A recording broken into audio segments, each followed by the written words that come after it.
Okay, so this is my skin right now.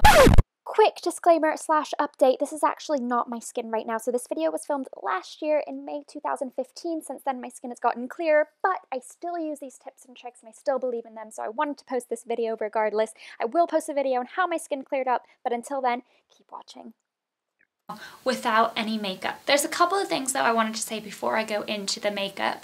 First of all, skincare is the most important thing, and you need to be getting that right. Really, you need to be making sure what works for your skin. I'm not gonna, in this video, recommend you any skincare products because it is so subjective. What works great for me is probably not gonna work for you. And also, I haven't found my miracle cure on what to help me during my breakouts. So I just wanted to say skincare first and foremost. Makeup is great, but it's not going to be a long-term fix. Second of all, I wanted you to notice that most of my acne is on my chin. I have a couple blemishes and a couple like pigmentation spots from previous blemishes on my cheeks, maybe like, you know, one or two on the forehead, nothing crazy.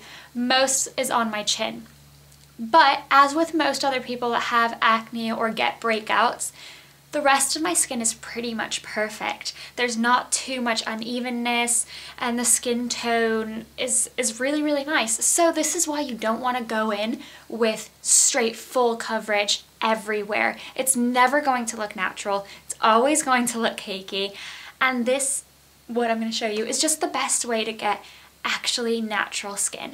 Now, another thing I wanted to say is before you go in with your makeup, I did this, I mean, a couple hours ago, but usually you want to be waiting at least 15 minutes after you put your moisturizer on. So this is what I was saying. Put your moisturizer on first, and I do recommend a good moisturizer. This is another point I wanted to make. People with dry skin, I have dry skin.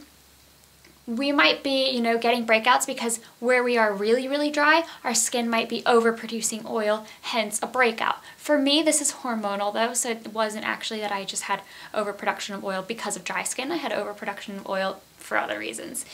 And this is the same with oily skin. Don't forget to moisturize, because the reason why you might have oily skin is because you're not moisturizing it and you're not giving it the moisture that it needs, so it feels the need to overproduce oil. So that's another important thing, moisturizer. Another reason why you might need moisturizer is because the agents that you put on your acne, like the benzoyl peroxide or salicylic acid, whatever it is that you're putting on your acne to dry it out so that it goes away, that dries out your skin, it leaves your skin flaky. It looks horrible to put makeup on top of that. Sometimes it's better just to not even put makeup on at all. But yes, another reason why you need moisturizer. So like I said, I already put moisturizer on. The moisturizer that I like to use, I recommend more for people that have normal to dry skin, not so much oily skin, although it could work, and it's the Embroylisse. This is a limited edition packaging, usually it's in white and blue, but the Embroylisse Le Crème Concentré. That was a good shot. So like I said, I already put that on everywhere. Now, like I said, you don't want to go in with full coverage everywhere. So I'm using the MAC Face and Body Foundation. This is a color that is way too dark for me, C4. It was always dark for me. I don't know why I bought this color, but I'll make it work, and it's just to give you guys an idea of what to do. So this product is very light coverage, which is good because like I said, the rest of my skin is pretty much perfect. I kind of just want to even it out and put a little bit of something on it. But this foundation in specific, I don't highly recommend for very oily, slick skin. What you could do is use just whatever foundation you have and mix it in with a primer to kind of sheer it out a little bit more, or mix it in with your moisturizer or whatever you're using. So that's another way to kind of sheer it out and make the product better for you. Another thing I wanted to say is the Makeup Forever Face and Body Foundation I actually way prefer, and that one I would recommend for oily skin. I just don't have any right now, but this one's pretty good and I do use it quite a lot, and it just lasts forever. I got the big bottle, I don't even know why. So you really want to shake this up. I am going to use a brush. I'm going to use a synthetic Real Techniques buffing brush, but you might want to use your hands. I actually got a tip when I was working in MAC from one of the trainers to use face and body, rub it in your hands until it gets kind of a tacky feel, it kind of becomes a film, and then press it onto your skin. And that's a really good way to make your foundation last really long, because it does become waterproof if you do it that way, or water resistant. Almost forgot though, you might want to use a primer. I'm not going to use a primer now because I usually don't use a primer. This is the best primer I've found so far, Skin Based Visage by MAC. Although It's alright. I mean, it's the best one I found so far. I just don't think it's that great. Makes your foundation last a little bit longer. But now, onto foundation. I'm going to put some on the back of my hand. This is a foundation that you might want to layer, so don't worry too much if it's not enough coverage at first. And ignore the color. It's okay, it's sheer though, so we can make it work. It's good when I have a tan, when I'm fake tanning. It works really well. Anyway, so I'm just going to buff this on, and I'm doing really, really light strokes. Another reason why you might actually want to use your fingers instead, or a sponge, is because in those dry flaky bits that you might have around your face, brushing is going to create micro exfoliation, so it's going to actually increase the flakes and it's not going to look great. But right now I just really exfoliated my skin this morning quite well, so I don't have too flaky of skin. And to exfoliate my skin I actually just use baking soda, which I've been really liking, but it is quite harsh, so you really need to use a tiny amount of it. As you can see, this is really light coverage. Oh my gosh, I look like an Oompa Loompa, but it's so dark. Really light coverage. It barely covers my acne. I mean, barely. Woo! Summer skin! I clearly haven't seen the sun this year. Now for the purpose of this video, gosh, I really should have fake tanned before. Let me bring it all the way down in my neck so I don't look great. Okay, now you can see the finish of this foundation. It is a little bit, it doesn't feel too oily, but it does look oily. You kind of have to wait for it to set, but this is why I don't fully recommend it for oily skin. I would recommend you just use whatever matte foundation you have, but mix it in with a primer to sheer it out, or moisturizer, create your own little tinted moisturizer, or the Makeup Forever face and body. It's just really hard to find here in the UK. Okay, now you can go in with the second layer of this foundation.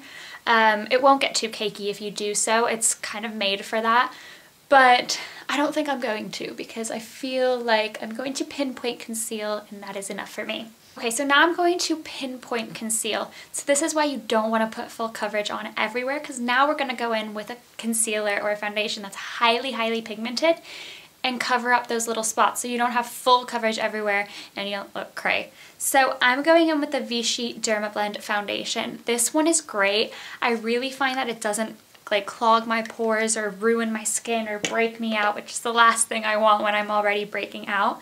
And it's extremely, extremely high in pigments. And here in the UK, you can get it just in Boots, so it's great. And there's usually 3 for 2 offers. Right now, there's a 3 for 2 offer in skincare, so you should be able to get this 3 for 2. So I'm going in with a small brush. You can even use something smaller than this, would be more ideal, but this is the Real Techniques Detailer brush. And I'm just going to take a little bit of that foundation, I put some on the back of my hand, and you're going to pinpoint conceal. So I'm going to start with this redness that I have here.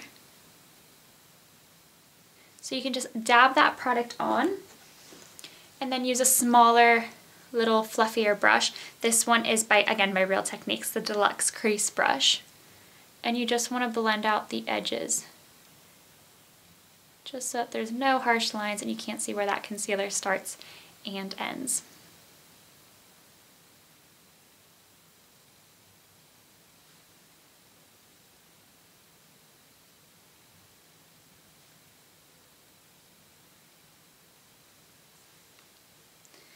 Now, one thing I do have to mention, you don't want to blend, when you're blending out the concealer so that it diffuses and looks more natural, you don't want to blend on the actual blemish, because then you're going to move the product around too much and you're going to lose the coverage. So to keep the coverage, just blend the edges, don't blend on the actual blemish.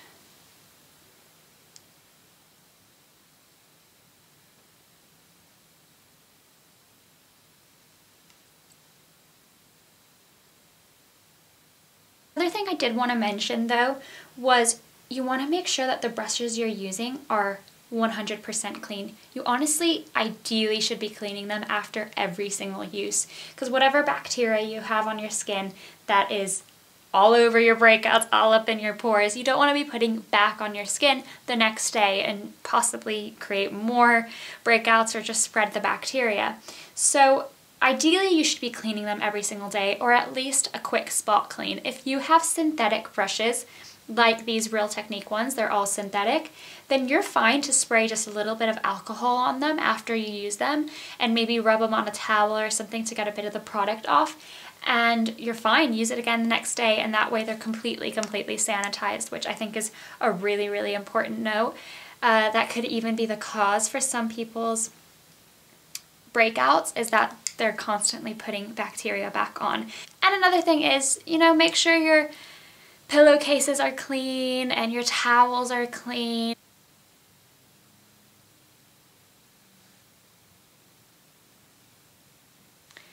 Now, sometimes you might find that you might have put a little bit too much concealer on a certain blemish, and like I said, you don't want to be rubbing right at the blemish or else you're going to lose all the pigmentation, but you can, with a brush like this, just tap over it, and then you'll find that your brush would have picked up that extra excess of concealer without losing too much of the coverage. Okay, so now I've gone in and I've concealed, pinpointing, concealing all the redness I have. I even put a little bit around my nose. Now you want to go into powder. So I always like using a translucent powder, at least most of the time, at least if I'm not taking pictures, kind of on a day-to-day basis, translucent powder. I feel like it doesn't clog my pores, it doesn't cling to dry patches too badly, not as badly as others, and makes my makeup last a lot longer. So I'm going to go with the MAC CC translucent powder because it is the yellow one, the neutralized one. This powder in specific, I don't think is the greatest thing in the entire world. The yellow tint to it makes pretty much no difference, but it's good. You know, it's just kind of like every other translucent powder. Although another powder I do recommend, I'm just not going to use it today because my chin is a little bit drier than usual, and this kind of clings onto patches a little bit more. I mean, it's really not that bad, and it's pretty much translucent as well, and it's easier for on the go. It's the Rimmel Stay Matte. I have it in 004, which I think is a little bit too pink for me, so I don't exactly recommend this color, because if you have acne, you don't want to be putting a pink toned powder on. But this powder actually is really, really good. And as you can see, I've been using it a lot. I've already hit pan, and I really haven't even had it for that long. So I really, really like this powder. Highly recommend it.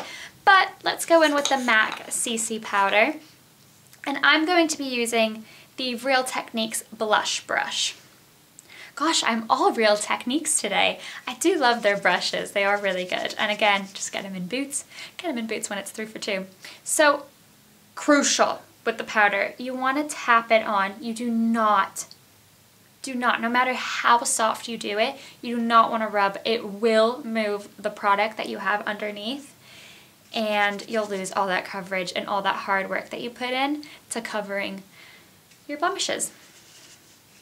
I'm putting a pretty decent amount. Probably can't see, but when I'm putting it, all this powder is flying everywhere. Pluck! Getting in my mouth. Ugh.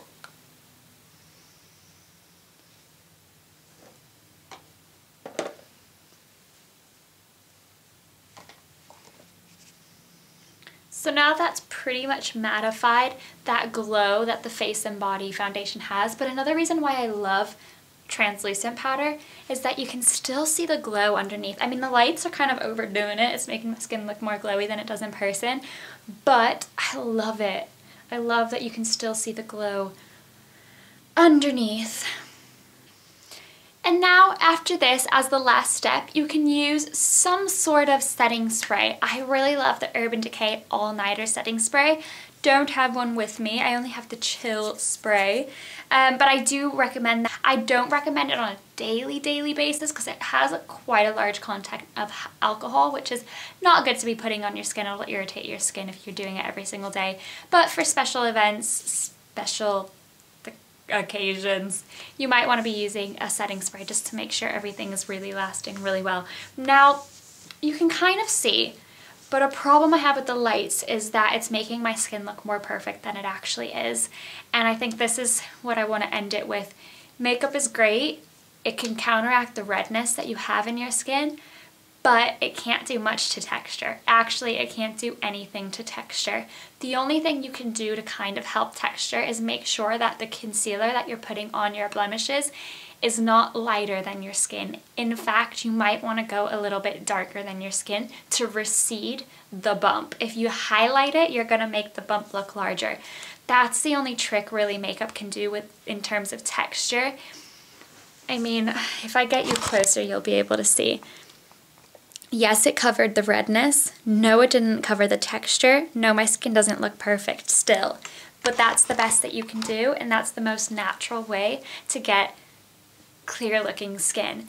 It kind of bothers me sometimes when you see these acne videos. It doesn't bother me. I mean, they're amazing and I've learned so much from them clearly.